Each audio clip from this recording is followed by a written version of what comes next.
ধর্মবর্ণের বৈচিত্র্য মিলিয়ে এই পৃথিবীর সূচনা লগ্নে সবাই এক ধর্মের অনুসারী হলেও ধীরে ধীরে মানুষ আল্লাহর একত্ববাদ থেকে দূরে সরে যেতে থাকে।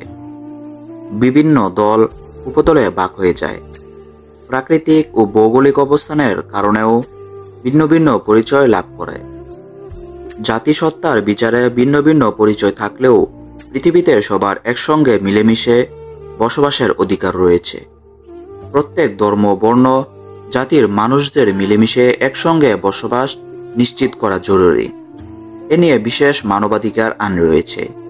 একই সঙ্গে আছে ধর্মীয় বিধান ও নির্দেশনা।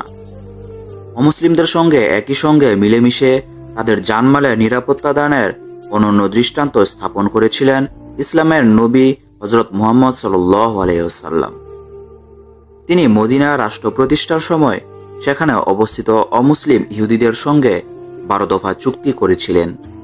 সেই চুক্তির অন্যতম ধারা ছিল ইহুদি ও মুসলমানরা নিজ নিজ দ্বীনের উপর আমল করবে এবং সবাই পরস্পরের কল্যাণ কামনা করবে। রাসূল সাল্লাল্লাহু আলাইহি সাল্লামের সেই চুক্তি 1500 বছর পরেও পুরো বিশ্বের মুসলমানদের জন্য অনুসরণীয়, অনুকরণীয়।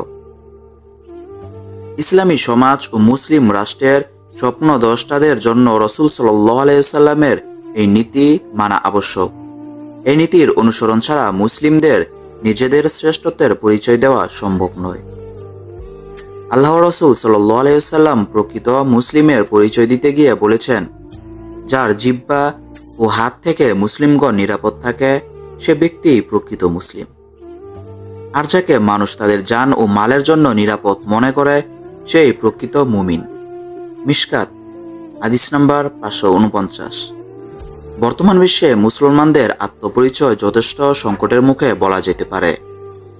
বিভিন্ন অমুসলিম রাষ্ট্রে মুসলিমদের নির্যাতনের চিত্র দেখা গেলেও মুসলিম রাষ্ট্রগুলোতে দেখা মেলে ভিন্ন চিত্র। এখানে মুসলিমরা নিজ নিজ দলীয় কুন্দল স্বার্থের জন্য এতটা মরিয়া হয়ে ওঠে যে একজন অপরের জাত শত্রুতে পরিণত হয়। নিজ ধর্মের মানুষদের সঙ্গে যাচাই বাছাই ছাড়াই চলে হামলা, আক্রমণ। প্রতিহিংসার আগুনে পুড়ে নিজেদের সঙ্গেই তারা এমন সব সহিংস ঘটনার জন্ম দেয় যা অনেক সময় সাম্প্রদায়িক দাঙ্গকেও ছাড়িয়ে যায়। প্রতিহিংসার আগুনে পুড়তে হয় অনেক অমুসলিম সংখ্যালঘু সম্প্রদায়কে। সহিংসতা, নৈরাজ্য মুসলিম অমুসলিম কারো ক্ষেত্রেই কাম্য নয়। তবে যে কোনো কারণে অমুসলিমদের উপর নির্যাতন, জিজ্ঞাসা মেটানোর প্রক্রিয়া মুসলিম ব্যক্তিত্ব বা পরিচয় কোনোটার জন্যই সুখকর নয়। প্রচার মাধ্যমগুলোতে এসব মুসলিমদের নেতিবাচকভাবেই উপস্থাপন করে। তাই অনিচ্ছায় বা ইচ্ছায় অমুসলিম সংখ্যালঘুদের উপর যে কোনো ধরনের অপ্রীতিকর আচরণ থেকে বিরত থাকা উচিত। কখনো জুলুমকারী হিসেবে নিজেকে উপস্থাপন করা কাম্য নয়। এসব একজন মুসলিমকে তার কাঙ্ক্ষিত পরকালের সুখ, চিরশান্তির জান্নাত থেকে দূরে সরিয়ে দেয়। এক হাদিসে আব্দুল্লাহ ইবনে আমর রাদিয়াল্লাহু আনহু থেকে বর্ণিত, নবী করিম সাল্লাল্লাহু আলাইহি সাল্লাম বলেন, যে ব্যক্তি কোনো অমুসলিম নাগরিককে হত্যা করল সে জান্নাতের সুগন্ধও পাবে না, অথচ তার সুগন্ধ 40 বছরের রাস্তার দূরত্ব থেকেও পাওয়া যায়। বুখারী শরীফ হাদিস নম্বর 2995।